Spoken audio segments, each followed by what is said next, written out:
কাইলৈ ঘাটলৈ আহিবা। মই কাজিয়া কৰিবলৈ যাব লাগিব নেকি আপোনাৰ লগত? কাজিয়া কৰিব লাগিব। মই কাজিয়া কৰিব নোৱাৰো। মই যুক্তিৰে কাজিয়া কৰিম, মই জনসাধাৰণৰ কাৰণে কাজিয়া কৰিম। মই যদি ৰাইজৰ কাৰণে যদি ইমানৰ মানুহ নহয়। মই অনুভূতি জাতিটো মই নকওঁ, কিন্তু তুমি পাৰ্চনেলি দেই, মই ব্যক্তিগতভাৱে আগলৈ খোজ দিলে কি হয়, পিছলৈ খোজ দিলে কি হয়, কাইত আছে নে নাই চব চালা। আচ্ছা, ন্যায় পথত আছোতো আমি। তোমালোকে সত্য পথত আছোতো। তোমালোকে জপিয়াই পৰিছা। সত্য পথত আছো নাই সেইটো কওক মুঠতে আপুনি। সত্য পথত ৰাইজৰ হৈ কথা কৈছো নাই সেইটো কওক। মই পাৰ্চনেলি কাকো মই ক'ব যোৱা নাই, মই কাকো পাৰ্চনেলি কোৱা নাই। ধৰি লওক কিবা এটা যদি হৈ যায়, কিবা এটা হৈ যায়, পাথৰি মানুহে তোমাক বচাবনে নে তোমাৰ পইচা যাব? পাথৰি কিবা এটা মোক কোনে কিবা এটা কৰিব? ধৰি লওক আৰু মই এক্সাম্পল এটা দিছো।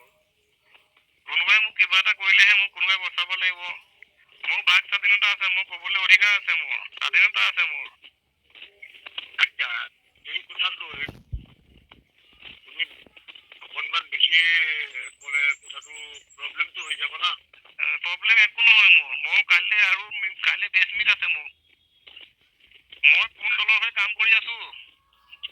তুমি এজিপি হৈ কাম কৰো, বিজেপি হৈ কাম কৰো, কংগ্ৰেছ হৈ কাম কৰো, এনচিপি হৈ কাম কৰো, তাত আমাৰ ক'ব লগা নাই। নাই অতুল বৰাই কৈছে, শুনক তোমাৰ ওপৰত মোৰ বিশ্বাসটো আছিলে। অতুল বৰাই কৈছে কংগ্ৰেছৰ মানুহ আছিলে কেইটা, কাইলৈ মই প্ৰেছ মিট হ'ব আমাৰ। কোনখিনি গোটেই প্ৰতিবাদ কৰা মানুহখিনি আপোনালোকে চিনি পাব।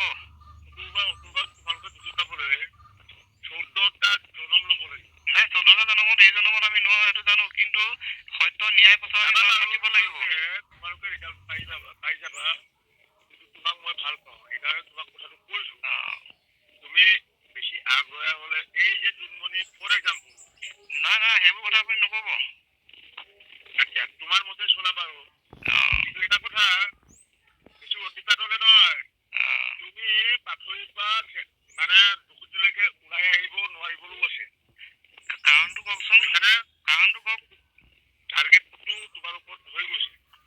কাৰণটো কওকচোন, মই কি কৰিলো? কাৰণটো তোমাৰ এইটো টাৰ্গেট হৈ গৈছে, তুমি বৰ বিশেষ ক'লেও লাভ নাই।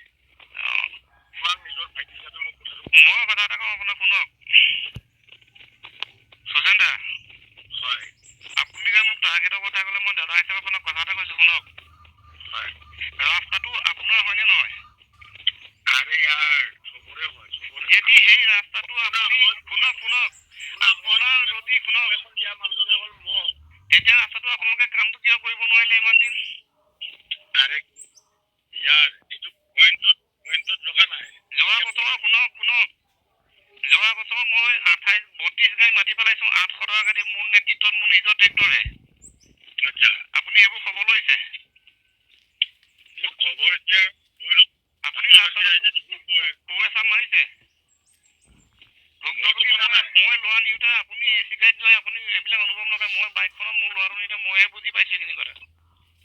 এইটো জেলত সোমাবই, মই তোমাক একদম এক্সপিৰিয়েঞ্চ দি মই কৈছো। নাই মোকো জেলত সোমাই দিয়ক, ৰাস্তাটো হৈ মই জেল খাটিম, 3 মাহ জেল খাটি দিম মই।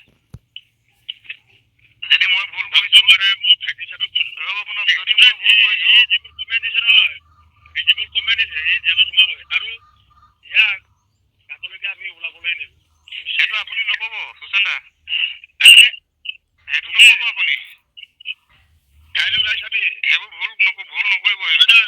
কাইলৈ ওলাবি, তেনেকুৱাকে হাৰ্জিল লাগি না হাৰ্জিল মই কাৰো লগত চেলেঞ্জ নকৰো, মই কাজিয়া কৰা নহয়। চেলেঞ্জত লাগা কাইলৈ ওলাইছা, মই কাজিয়া কৰা নহয়। ওলাইছা শুনক, মই কাজিয়া কৰা নহয় সুশান্ত দা।